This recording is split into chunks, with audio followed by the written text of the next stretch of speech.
Hi there. Welcome to Fireside with Peter Adkison on Gen Con TV. I am Peter Adkison. My co-host is Beverly Marshall Sailing, and our guest today is Jefferson Dunlap. So on this show, we go in search of the stories behind the scenes from people you may never have heard of.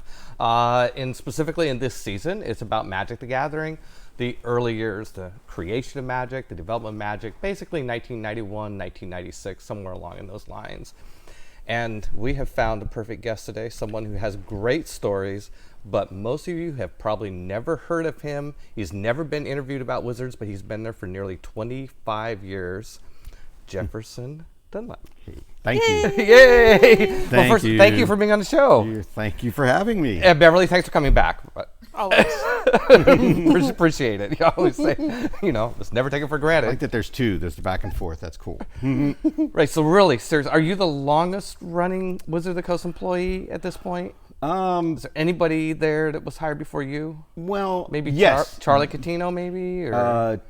Tom Warnerstrand. Tom Warnerstrand. And even though Tom went for, he left for a little bit, and I left for a very little bit, very, very little bit, like 3 weeks. And then there was instances where 3 weeks doesn't count. Yeah, okay, Yeah, good, yeah. because I was still working on Wizards products. There you go. Right. That's just a vacation. So you're close. You're close. I wish I could take a 3-week vacation. They've let you have 3 weeks off. Okay, Oh, God, well, that's no, good. no, that was it. That was it. 23 years. Wow. But I would say Tom is probably because Tom is the one who interviewed me. Well, and Tom is going to be on our show in 2 weeks. Sweet. Yes. So, Got that to okay. look forward to. So let's go back, since you were there almost in the beginning, 1995, right? Yes. January 1995. Yes. And you're a pretty young guy, even now. Ish, Well, I mean, guess. the older I get, the younger everybody looks. Right? I feel young. Yeah, you feel young. So what? How old were you then? And well, I don't know if maybe you don't want to tell everybody how old you were then, but you were pretty was young. Just shy. I was 30. I was thinking, is this guy out of high school yet? I was the day I was hired. I was 29.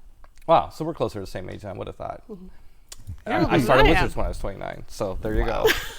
Okay, so tell us. Let's start with the beginning of the story for you in terms of Wizards of Magic the Gathering. Like how? What were you doing before you got hired at Wizards? Tell us the story of how you got involved with Wizards of the Coast. All right. So what happened was I was living in the Pittsburgh area. I'm from that area and been there most of my life. I was working as a graphic designer, graphic artist at a glass decorating company. And I decided, you know what? I'm done with Pennsylvania. I'm done with the East Coast. I'm just going to put everything in a U-Haul with my best friend and I'm going to go cross country. Don't know anybody here. Didn't have a job waiting for me. Had some money saved up and said, let's do this. Right. And that was actually really Road cool. trip to Seattle. There's Road no trip to reason you Seattle. picked Seattle other than We went like this. What's the farthest point? okay. So, Right. and we were like, it was either Portland or Seattle. So when I went to say goodbye to my local comic book store in Pittsburgh, there was this card game that was on the, when I was selling You can comic shout books out too. to the comic book store if you want. Are they still in business? Phantom of the Attic. And All right. They're Phantom of the Attic, thank you for providing us with Jefferson. We really appreciate it. For nurturing him in his early career and making sure that he got on the right path. And for right? buying all the comic books so they could help finance me coming out here too. Yes, I sold a ton of comics. Okay. So I saw it, I was like, what's this? And he says, oh, it's this new game. It's called Magic the Gathering. And it's trading. I was like, oh, okay, that looks interesting. And I remember looking through some of the cards and was thinking, I liked how eclectic the art was. It was very different. And so when I get here after the road trip, I did a lot of temp jobs. And I remember calling, I called Wizards. Oh, you did? And the person who answered the phone and I talked to was Jesper. Oh, my God. Oh, wow. Yes, from Air Force. Yeah, and he The was, first Magic the Gathering art director, and among many other talents. and he was really nice, but I kind of, he said you could come down, but I kind of got busy with the temp jobs, and then I got tried out for a place called CMYK. CMYK. Now, there's a logic to that name for those of us who know something about color. Right. CMYK stands for cyan, magenta, yellow, and black. Okay. You want to call it a K instead of a B. You don't want to get it mixed up with blue. Blue, yes. So it's a service bureau. Now, in that day, service bureaus existed so that if you want to have something printed, you have to have film made for it. And with a image setter, which is basically like a giant 35 millimeter camera that will print the stuff that gets sent to the printers that gets made into plates. So I had some Macintosh experience. They had a lot of work, and they said, "You're hired." I walked in and I had a portfolio and everything, and I walk in there and like, "Can you work tomorrow? You know how to use a Mac?" "Yes." "You're in." So, In other words, their criteria for hiring was about as strict as Wizards was in the mid-1990s. so I had started, the friends that I had made when I was here, and this was '94, I started playing some Magic. And So 1994, by the way, for everybody, that would be the years of the first expansions. Arabian Nights came out late 1993. Magic itself was middle 1993. Arabian Nights late 93. So Antiquities, Legends, the Dark, and Fallen Empires. That's kind of the period. Yes. Yeah. And also, I think and I also worked on the Duelist magazine because you guys got all the Duelist film was done there. Right. And one day when I was working on a Magic set, and I'm pretty sure it may have been 4th, or it was Ice Age, but I know the card was Drain Power, and it was Doug Schuler. Okay. It was the artwork, and it had a red mana symbol instead of a blue. So I called Wizards. Okay, let me back up just to make sure I got this. So you're working at CMYK. Yeah. This is a pre-press company, which back in the day, when a publisher wanted to print something, there's sort of the question of how do you print something? From Wizards' perspective, we've got this art, we've got all this text. Makes sense. It's intuitive that, okay, somehow we have to lay this out in software. But explain what happens after we've laid something out in software, and like what was Wizards having CMYK do? They were having us make the film that was going to be sent to the vendor, your print vendor, like Cartamundi. What is film? What is this film that you speak of? So what it'll do is it will make sheets of the four colors: cyan, magenta, yellow, and black. Which That's what you build all the other colors out of. Right, and the printer takes those films, and then they make them into plates to put on the printing press to print the cards. So films of what's to be printed. Yep. So if you imagine like with Magic the Gathering and having these big card sheets, which I believe were 11 cards by 11 cards back in the day. So if you have this huge, like a poster. Right. I remember these. I'm acting like I don't know, but I know. It's like, so you had 11 by 11 poster of all these cards. And the process in those days was, when you say taking a film, was almost like a photograph? Yeah, it was almost like a giant printer. Okay. So we would take, because they were big sheets and the printers weren't big enough, you had to send us in quads, which were 4 sections. So when we send it to the image center makes 4 and they're like acetate almost. And they're the same size. Thicker, big, and they're the same size, big, and they look like negatives. Right. And then we take those. We can make proofs with them, and making a proof is where it's almost like you go into a dark room and you shoot the colors of it and then you laminate it together and you have a representation to say, hey, it's proof. Right.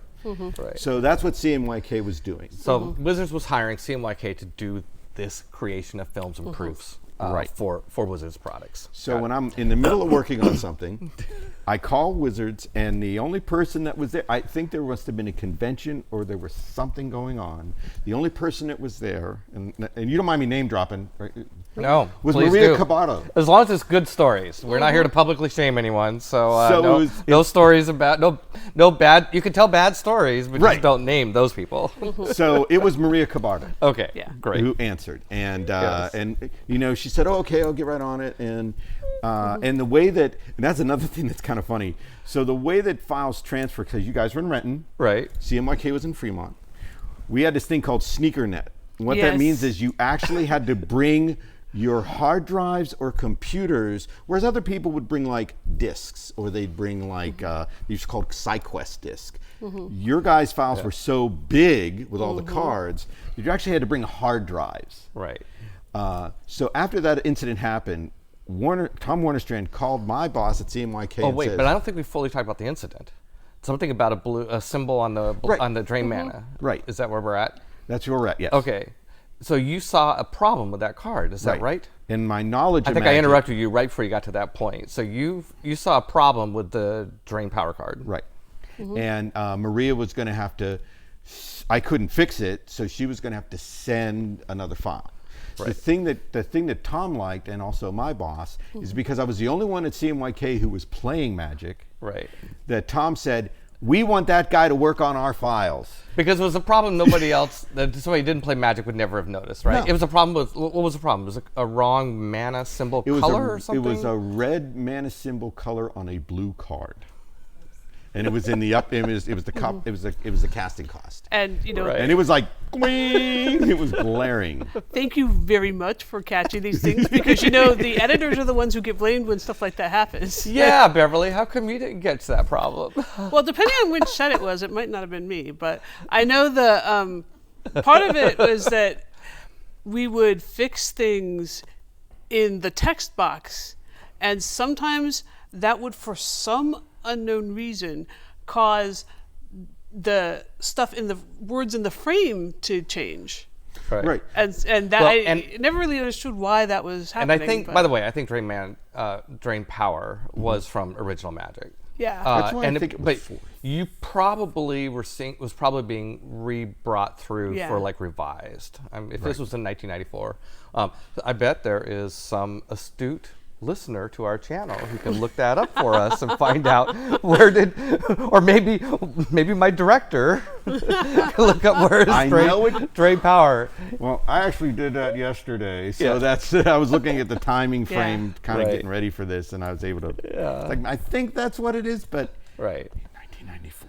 It's weird There because were I a remember lot that of- story and I thought it was a red elemental blast or blue elemental blast. But anyway, hey, who cares? Doesn't It matter. didn't get So, printed. The point the is, deal is that you could change things and think you had it all right, and that now all you have to do is check and make sure they made that change got made correctly. Right. But Right. that wasn't true. You'd have to go back and look at every single part of the Aspect of the card. card, and not only that, you'd also have to look at every time that card appeared, because they were all different, and sometimes just because this one and this one are right doesn't mean that one's right. Right. right. And one of the things that Yes. with the creation of Magic, just real quick, a little technical thing, the mana symbols, that's not a graphic piece.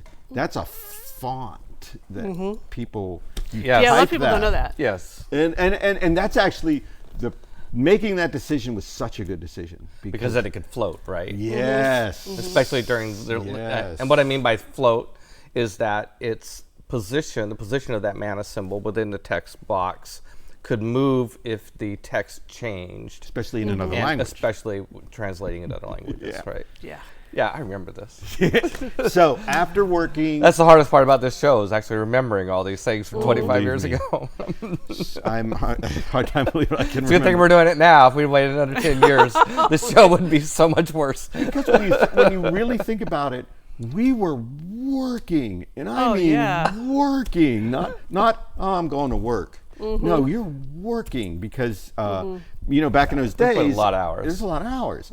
So after working at CMYK for about a year, I This got happened. Yeah. I got a call that that you guys were thinking, hey, to get more control of the content, to get more control of for speed to the print vendors, the Cardamundi, wonder what it would be like to have the pre-press department in-house. Right. Right. And why don't we hire a guy who can set that up? Yes. So I remember I interviewed on December right before the break. Right. And there was hardly Yeah. anybody there. Tom was there. And this is December 1994. So this is right during the middle of Fallen Empires. Yeah. That was a stressful time at Wizards of the Coast. Yeah. Yes. It was also Jihad, because I saw that was the first time I saw Jihad press sheets Right. where they were out on the tables like, "What's this?" And Tom's like, "Oh, this is something Again, new." for people who don't, that's what the original name of the Vampire: The Eternal Struggle card game was. Right. That was our trading card, White Wolf license on the World of Darkness stuff. I got a Jihad tattoo. The scary thing is you're not the only person I know with a jihad tattoo. Yeah, it was cool. So hence that's why my first day was January 3rd, 1995. Right. Everybody got back from break. And I really didn't have a department. I didn't have a job waiting for me. My first job was, all right, you got to price this stuff out, and you got to sell it to you and other people to say, is it worth it? Yeah. Well, and you had to explain what all equipment you were going to need. It's not like that was sitting there. Oh no, I had to price. I had to figure out the room. I had to figure out the equipment, the proofing system. I already had the software. And I don't think I was an easy sell on that. I seem to remember having a lot of concerns about making that investment, especially worried about, well, would these investments become obsolete in 2 years? You know, with all this equipment, is this really, you know, anytime you invest in technology, you're always worried about how long it will last and everything like that. But it was a good plan, and Tom Otterstrand was a good advocate for it as well. And I think everybody in the management chain there was on board. I remember it was only one meeting. Well, and some of the rest of us were pretty excited about it too, because it meant we wouldn't have to wait for proofs and things to come back from some other place. You wouldn't have to drive to Fremont. That's right. You could get a proof made right away. If there was a mistake, film could get banged out right away. And you didn't have to do financial sort of like, oh, we got to okay this, so we have to get this printed again, or like, crap, let's just run it. So what was that initial equipment list? Try to take us back to 1995. What did we buy? What did we? I seem to remember the number $500,000. Does that sound like about what we spent on that? No, I think it was more 3, if I remember correctly. Anyway, it was probably around there. Well, don't want to get into anything Wizards would think is proprietary. But what I did, I remember pricing this out. Not only was it price, but it was effectiveness and speed. Yeah, speed was huge. Well, and we had to have a dedicated room for this, right? We built a room where you could have this big machine that could print all these films. So we had the image setter. Then we had the camera to shoot the proofs, and then we had the laminator where, so you basically take each color of film, you put it on like cyan, you put a cyan plate, you put the film on there, you expose it, and you pull it out, and then you laminate them together by hand. Right. And then you have a proof. Woo! And I actually got to hire a temp, a long-haired young guy named Sam Wood, who Sam remember Wood? Sam? Yes, I remember Sam Wood. Who went on to become one of the concept artists for 3.0. That's right. Sam Wood was hired, was a concept artist, and really long hair, artist, and did. And I think he's related to wonderful D&D art. Linda Beardsley, I think. I'm pretty sure there was some tie there. Some nepotism. I mean, it was Wizards in the 90s. Of course, there was some nepotism somewhere. So we had a little chair that he would sit by my desk, and he would just sketch the whole time. Oh, and then it was like, Sam, I need a proof. And he'd run in and do the proofs. And then go back to sketching. And go back to sketching. That's fantastic. Now it's going back to social media or whatever, but yeah.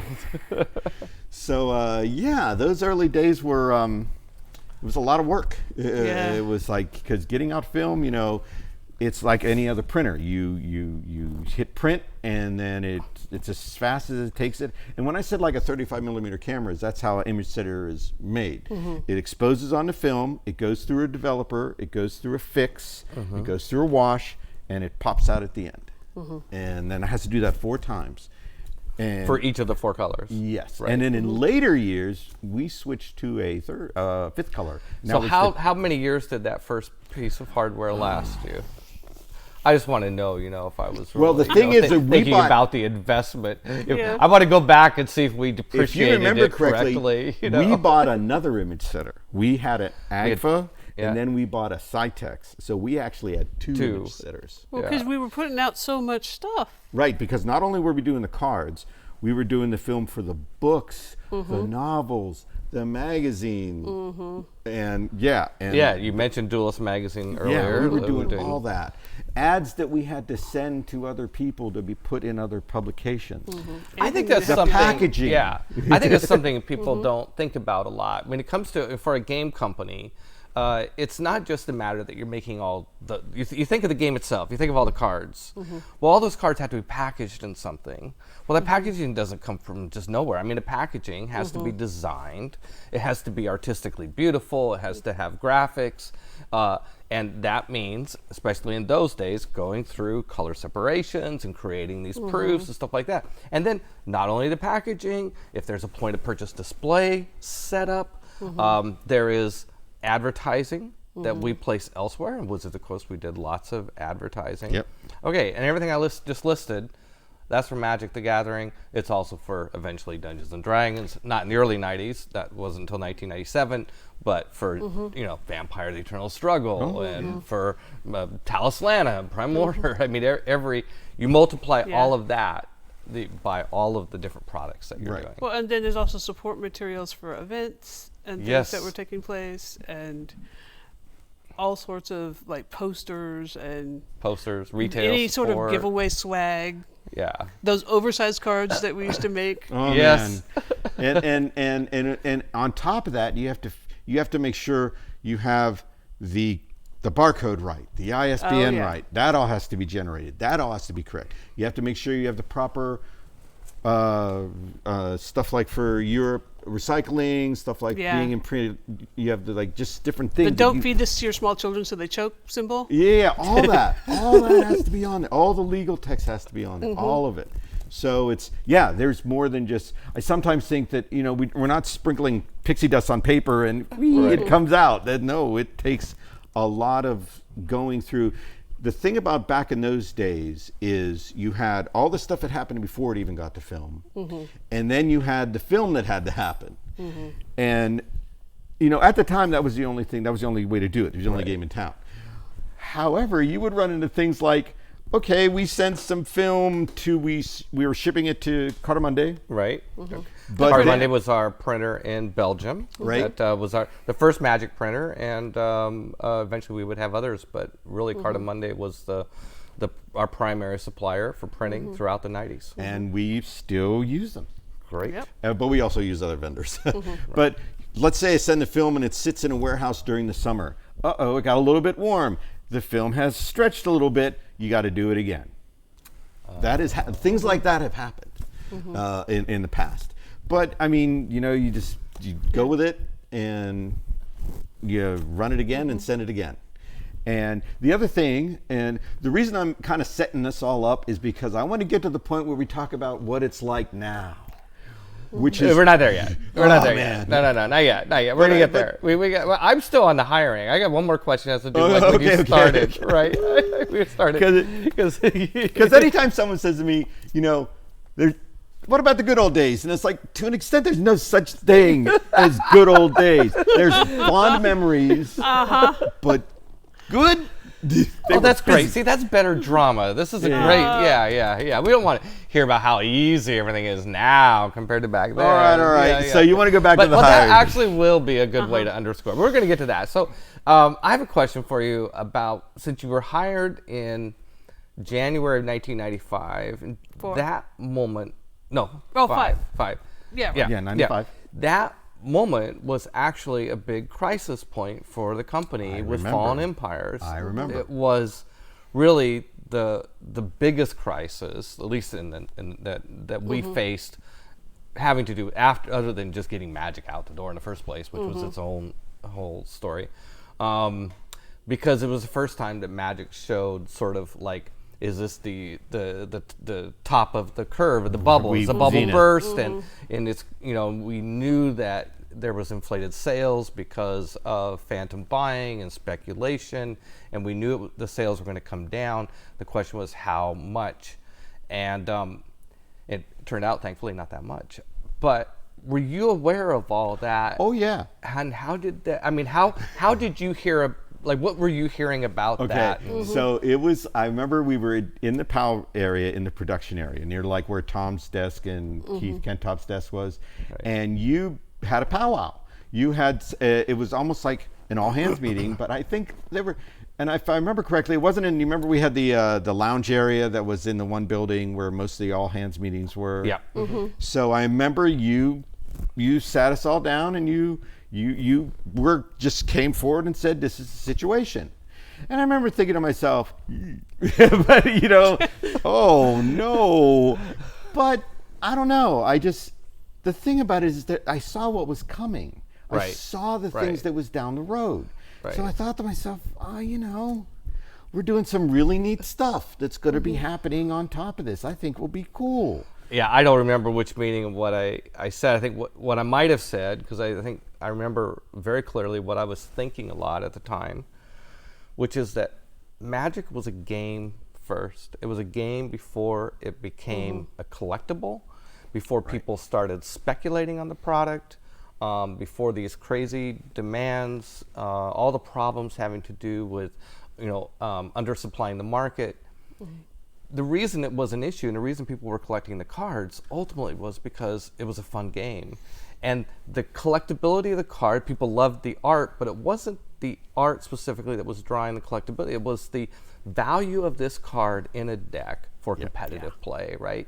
And so, what we had to keep telling our distributors was, we will eventually, we've got too much on the market now, and speculators are pissed off. Those people weren't really good for our market to begin with. So let's just say good riddance to those people, and go back to focusing on a game. And we doubled down on that theme with the whole Pro Tour, and and came out with organized play program in the months that followed, and it all worked out, thankfully. Phew. Yeah, and that's the other thing, is that no one has any idea like how far ahead we are. Like what are, and granted now it's way out, but in those days we were a little far ahead, because I can remember this was a year and a half after we launched. So there was like we had Homelands in the pipe. We had the early stirrings of alliances in the pipe, and I remember, a sequel to Ice Age. Heck yeah. Right. So, and Chronicles was in and around there, where we were like, hey, let's. Well, Ice Age itself was still in the pipe, actually. At that point. And people went nuts over Ice Age. And it did well. It all worked out. So I got a question for you at this point. When you were first, working on everything and you have everything all set up, and were you still playing at that point, or was it, or did you eat your whole life? I was actually playing, and I was playing like on one of my favorite things about Magic when I first started playing was that I could take a deck with my best friend. I could go to a Starbucks in Capitol Hill, and on a Saturday.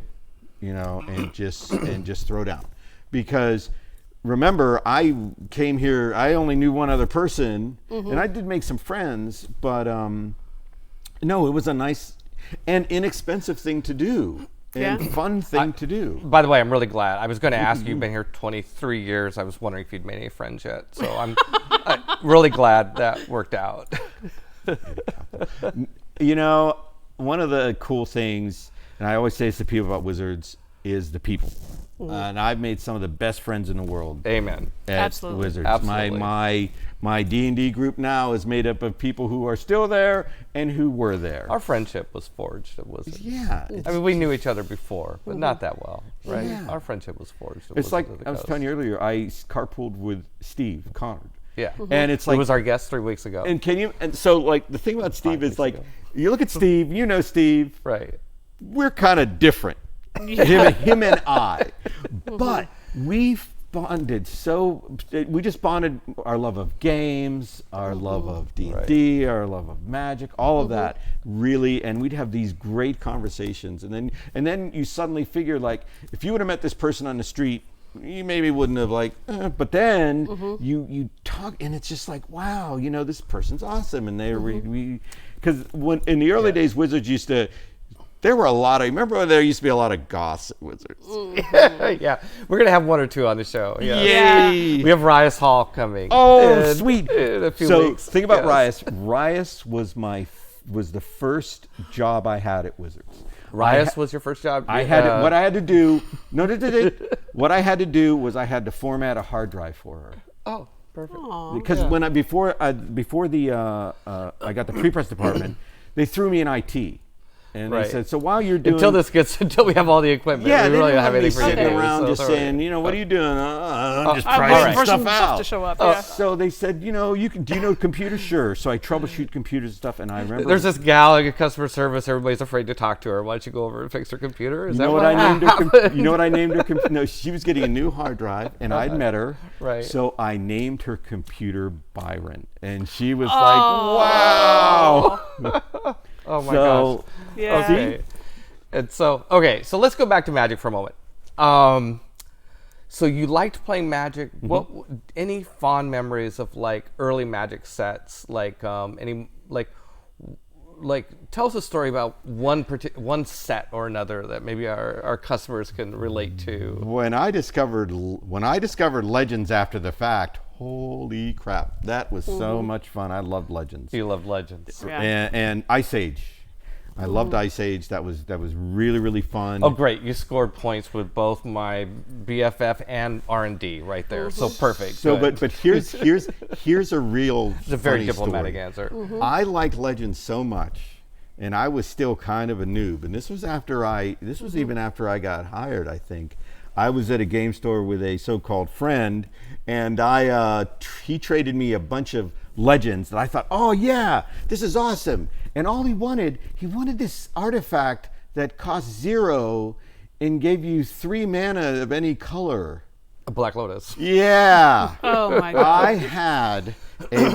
I had a mint condition, not played, man.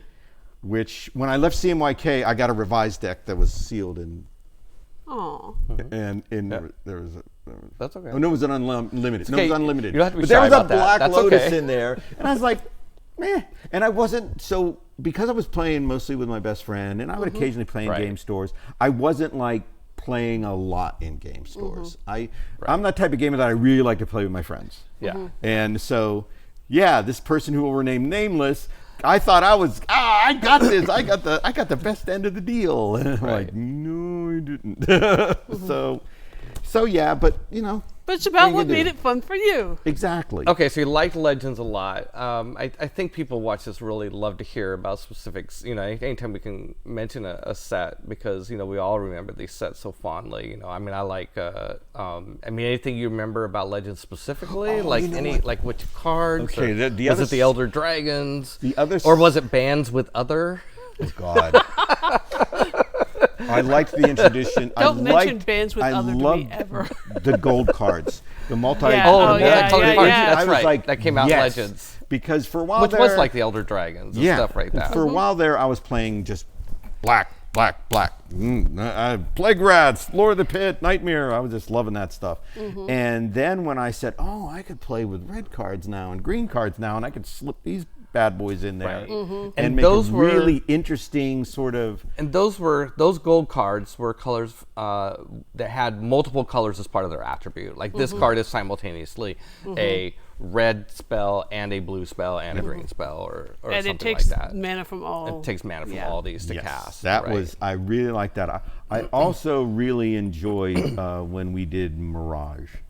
Yeah. Because I felt like when the artwork really started to it took a turn and started to get these really interesting pieces like Ian Miller and Jeffrey Darrow and Drew Tucker. And Drew Tucker we'd already used before, but we still had people like Richard King Ferguson, and we still had Anson, we still had Dean, and Pete Venners and all that.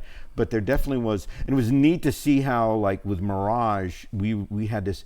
The theme was just so tied, and so it made the cards fun. For me, I love the art and I love what the cards do. So I'm we're more of a blurring a role little player. bit, like before you're hired, because you were playing before you were hired. So what was the first card set that you, Jefferson, did within Wizards of the Coast, where you did the color separation and all that we've been talking about? You did the pre-press for it inside in Wizards. in Wizards Yeah. of the Coast with your fancy toys that you got. Was it Ice Age? Maybe? It may have been Homelands. Homelands, right? Okay, so because it's definitely been later. Would have taken time to get all that It may set have been up. Ice. It may have been Ice Age, Homelands, in Right. and around there. Yeah, so somewhere mid 1994 might have even been revised. right? Yeah, I could just remember, man. I think at the time it was Ron, That was the brand. Ron Richardson. Oh, yeah, yeah. Uh-huh. So when I was first here, I didn't have a car. I didn't have a phone. But I had a pager, which you guys gave me. Oh, the pagers. And Pager, yeah. Yep. And you also, and what was actually cool, because at the time I lived in Lake City, which is way up north. Oh, yeah, yeah. Right. So I would bus it, but whenever Ron wanted me to stay late, the reward was dinner and a cab home. And that was enough. I mean, seriously, it really was. I was like, okay. You know, I didn't have to rush out to buy a car and all that, and everybody was really cool with it. So Ron was always really good at taking care of his people. and Ron was seriously, and what was really cool about Ron is that he wasn't like, how's this going? He was more just like, how's it going? You know, what's it look like? What do you need? What do you need? And so yeah, in those late 20s, early 30s, there were lots of, there were some late nights. But I didn't sleep under my desk that much. Right. You know what I mean? It was like you did what you had to do to get it out on time. All right. So, Jefferson, since the mid-90s, have there been any changes in technology that have impacted how you do pre-press at Wizards of the Coast, without mentioning names of software? Right. The biggest change is no more film. Oh my God, no more film. That was the best change. We've done all this work explaining what films were so that we can get rid of it. So that we can get rid of it. Yes. Yeah. Because now it's done what is known as computer to plate. Okay. We take the cards now are in a PDF form. They are sent to our vendors. So we didn't need those really expensive machines eventually. We ran them to death, but that technology kind of made them obsolete. I know, I'm teasing. That's great. So, for the record, I was really happy we made the investment in that department. thank you. Yes, very, very happy. Yeah, Because everybody in the production chain was really happy about it too. I just like playing the manager, the skeptical executive hat Yeah. once in a while. I'm not really very good at it, but well, here was once in the a while other, you have to do that. So we'll go back real quick here. The other thing about the film is that you could have people that I could be there at the last minute, maybe the mail room's closed. So, I'd give the film to maybe Tom and he would drive it down to FedEx. There was one time someone actually had to get on a plane. They had to fly over. Okay, that story came up with Darla. It's come up now with you. Yeah. We think that it's Tom Waterstrand, so we're gonna bring that story up you again the dude in 2 weeks that had when to take Tom is film. here and see if he really did fly films all the way to Amsterdam. Right. Well, that's the other thing about that is in those days we had to do press checks. Yeah. Because with film, you're doing film, making plates, putting them on the press going. You really at that time you needed someone there to make sure the color didn't shift, make sure it wasn't too dark, make sure you pull off sheets and check them out. Now with the PDF workflow, you send over the internet, you send the PDFs to the vendor. The vendor follows our grid layout. They put it in grids. They make plates directly. They make the cards, and then we get online. We can look at the final press sheet that's going to be used to make the cards, and we can make corrections there. We can look at it and say, we found a mistake, sub that out. And so instead of going through all the trouble making film again, we just send a new PDF, they put it in the press sheet, so the time to press is way quicker. Let me see if I got this right. First of all, PDF is a file format, Right. Adobe file format, if I remember right, that shows, it's a very common format for converting files from almost any sort of from word processing to art, JPEGs, whatever. I was actually surprised when you said PDFs, because I think of PDFs as kind of common in a sense. I thought there'd be some fancier sort of format, but it has all the resolution that you require. Well, it's Adobe, so I guess that makes sense. And the color we require. All the color information you require is all stored in a PDF. Right. And the fun custom font. So you're telling me now, and the thing is, you don't have to send because with PDFs you can embed the font. Printer doesn't even need the font. We don't have to send the fonts like we used to do in the old days. font files, Yeah, you're sending a locked down file that they can't change. Right. Which is good. Which is good. Right. Yeah. Yeah. Okay. So, and if I understand right, now they're dynamically linked in the sense that if you have a card, like say Wrath of God, and that card appears multiple times on multiple sheets, it's all linked back to this one image, right? And so if you edit that image, it ripples through, and No more having to check every instance. every instance of the card, right? And also language. Yes. There's Let's get to language. So when did you start doing it this way? When did we Wizards start? By late 90s, right? Because I think we were doing it by the time I left. right. The first PDF workflow was actually being done by periodicals and books. It was done with The Duelist. It was done when we acquired D&D. Those were the first ones that kind of tested, and it worked so well for them. We Right. were like, okay, we're going to do it here. The other thing, So late 90s. it was late 90s, early 2000s. Yeah. And the other thing that came in at that time were premium cards. Oh, yes. And wow, I mean, that could be a whole episode about it, because we're the ones that stepped up and said we're going to do this. So, but we're the ones that had to figure out how to do it.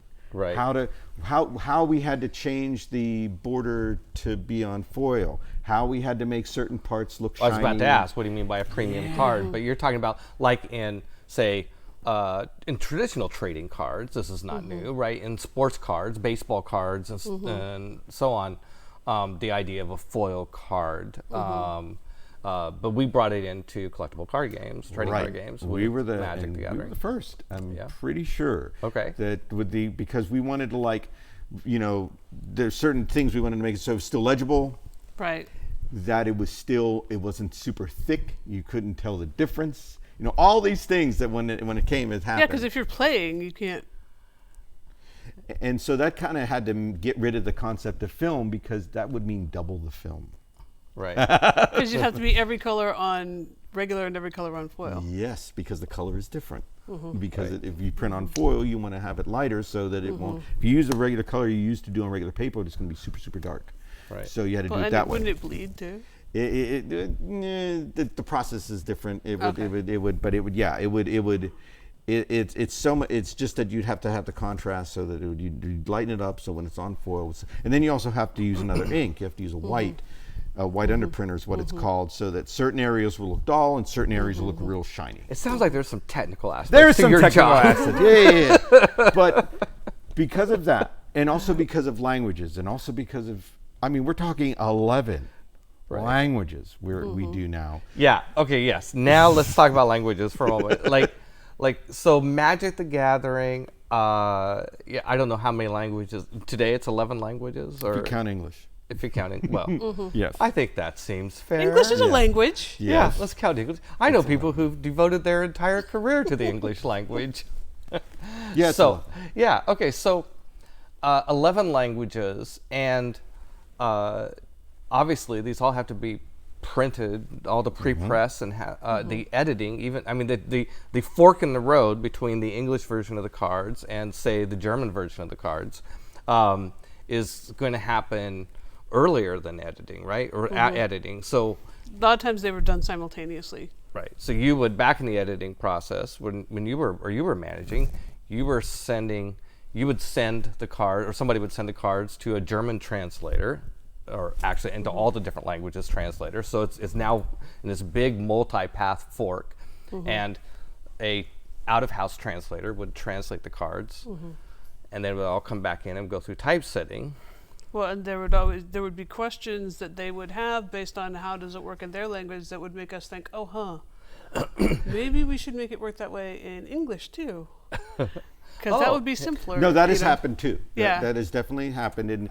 And with using the PDF workflow and also using the direct to plate, we can make those kind of changes. Doing film, you'd have to do film all over again. You have to send it again. You have to proof it again, send it again. Now you can say, oh wait, we found The German translator found this wording and it feels kind of kludgy. And then when you look at the English again, you're like, oh, they're right. And we need to change this to from a your to an and, something like that. Yeah. With the way that we do it now, see, Magic cards are now, the typesetting is more automated.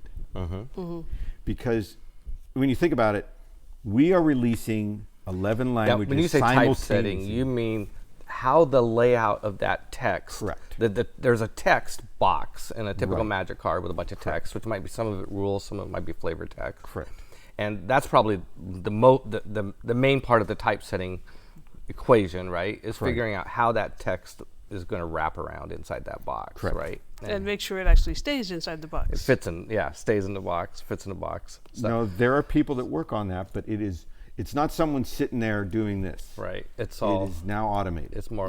It's more automated. Right. It's not, there's not like a bank of people type it in Russian, type it in Chinese, type it in Japanese. Right. No, they're ran through a software and it based on the English, because when you think about it, like Wrath of God in English is this big, but Wrath of God in German is this big, and it needs to be shrunk down like that. And that's what's kind of funny. German's like one of the hardest to get it all. And then with the Russian cards, we use Cyrillic, so it's all in Cyrillic text, and all of that has to come out at the same time. World premiere. Right. So when we were earlier talking about all the different things you have to do in pre-press, not just the cards, but the packaging, the POP, and the marketing event stuff, we tried to make that sound as big and voluminous as possible. Well, now multiply that by 11 languages. Right. It's huge. And I mean the effort of that department within Wizards of the Coast is just staggering. Yeah, going all through this one little place, because a lot of the people in-house at Wizards were mostly working on just English versions of things. Right. But you had to do them all.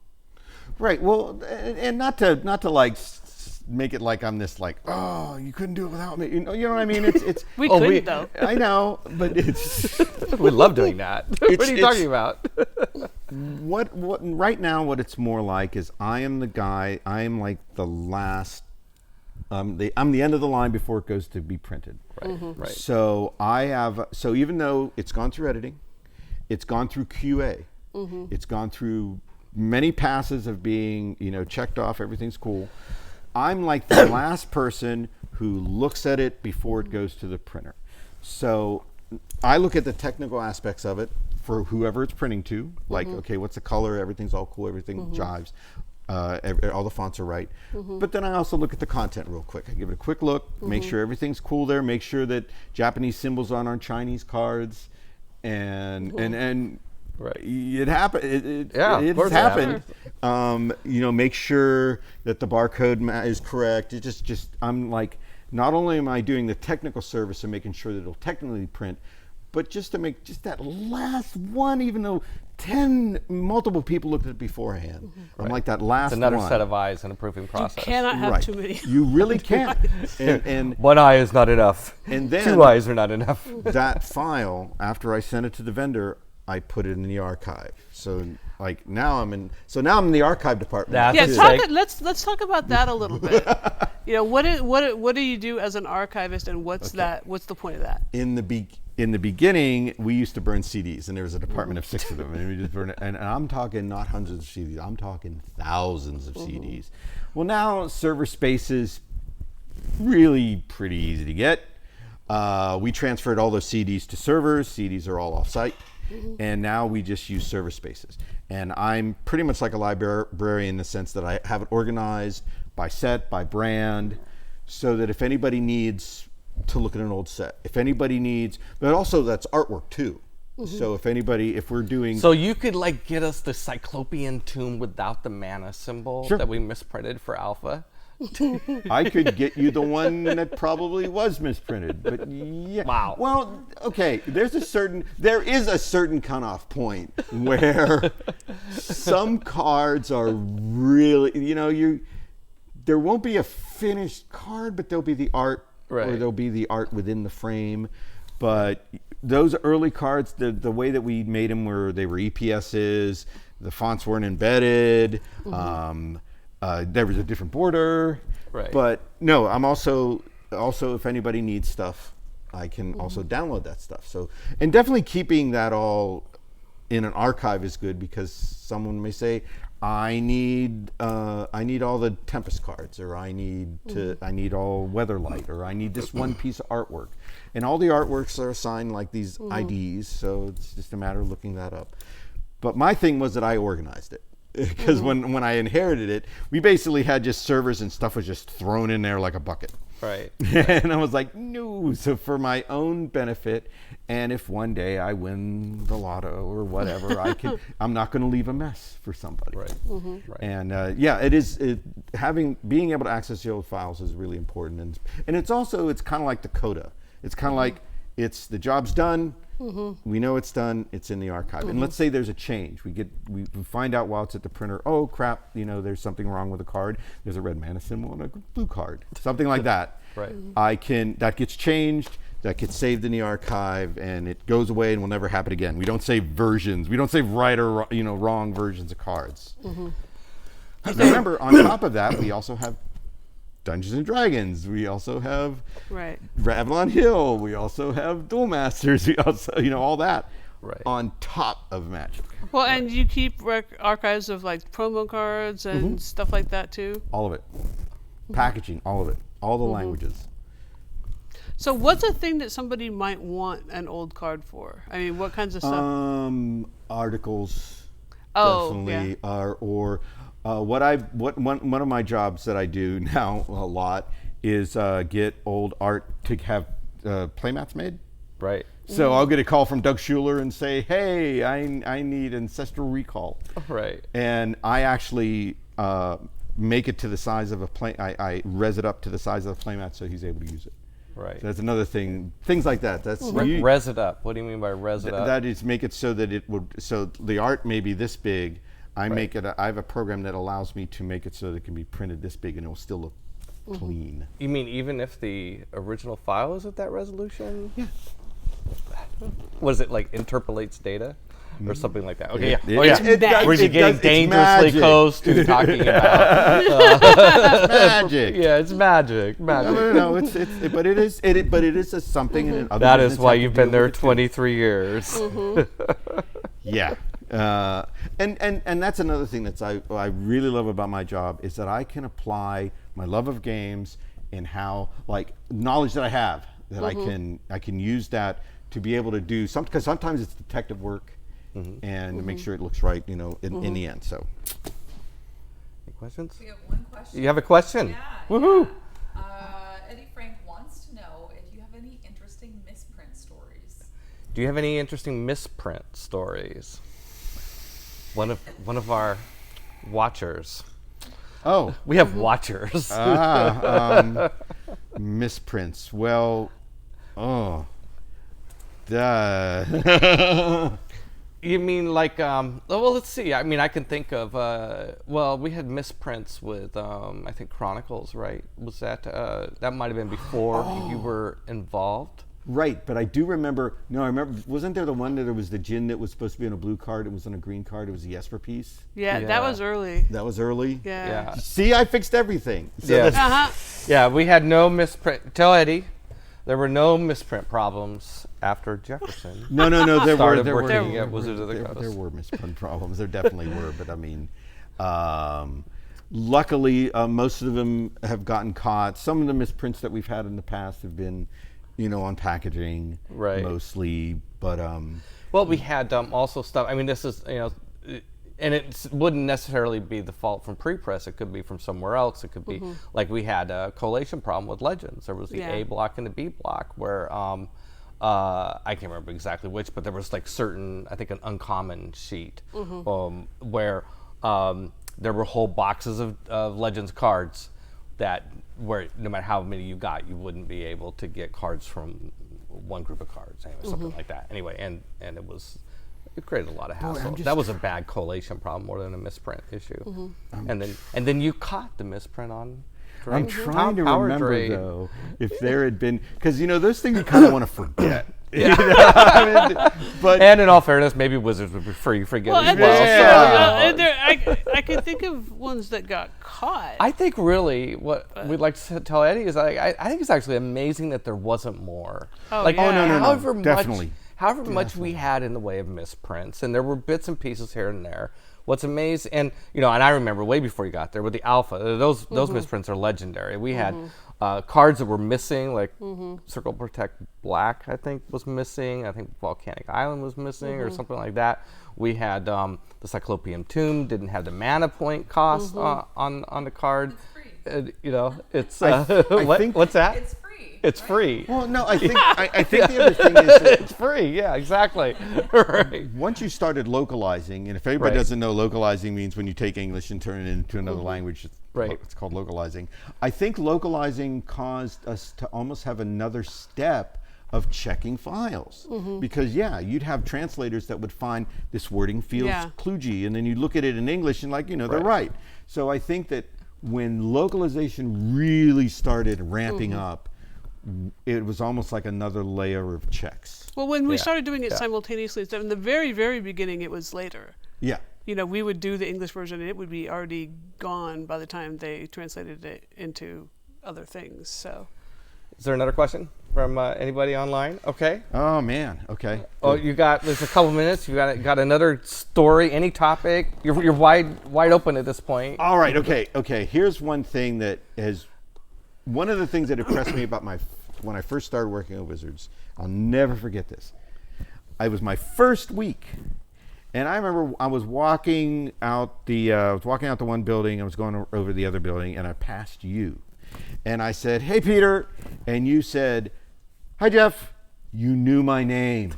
I have worked at companies where I've been there for years, and they didn't know who I was. But after a week, you knew my name. I'll never forget that. How much of an impression that made me. Oh, I good. thought that no matter what else is going on, no matter what stress is going on, and because it is a job. There's deadlines. There's things that need to happen, and that it's really worth it. It's really, I can't. Everybody that's ever wanted to work at Wizards, I say, oh yeah, you want to work there. It's awesome. It's busy work, but you're making something that makes people happy. I guess is the best way to put it. And Well, man, that's once we great. got D&D, I mean, yeah. Well, maybe we'll have you back when we do D&D. oh my God, I would love to be back when you do D&D. But no, I love Magic. Yeah, we all. Oh do. my We all God, do. I would love to be on D&D. That would be so much fun. I love Magic too. In fact, I've actually had kind of a renaissance in my own life of playing Magic. I've been playing it lately and stuff. But we'll save that story. It's fun. It's just it's a really fun game, and it just keeps evolving and keeps growing, and it's there's some neat stuff coming. That's another fantastic. thing I have learned how to keep secrets. I'm big not time. prying. I'm not. I would No, but definitely not boy, prying. there's some really That's cool stuff coming. fabulous. I mean, those of us, I think all of us who used to work at Wizard of the Coast still will always carry a fond place in our hearts for the company. And it's always great when we to touch base with somebody who's still there, who's still enjoying it. I wish you and the company the best. Very much so. Thank you. All right, well, that is about all we have for today. I want to thank Beverly for coming back. I want to thank our guest, Jefferson Dunlap, for being with us today.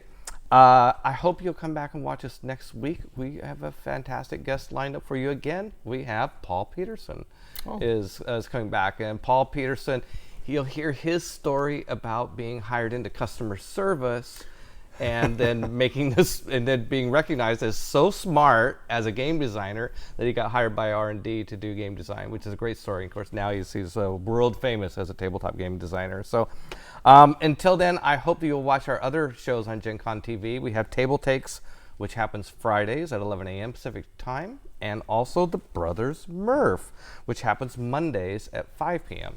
Pacific time. All right, that's all. Thanks for joining us. Bye. Later.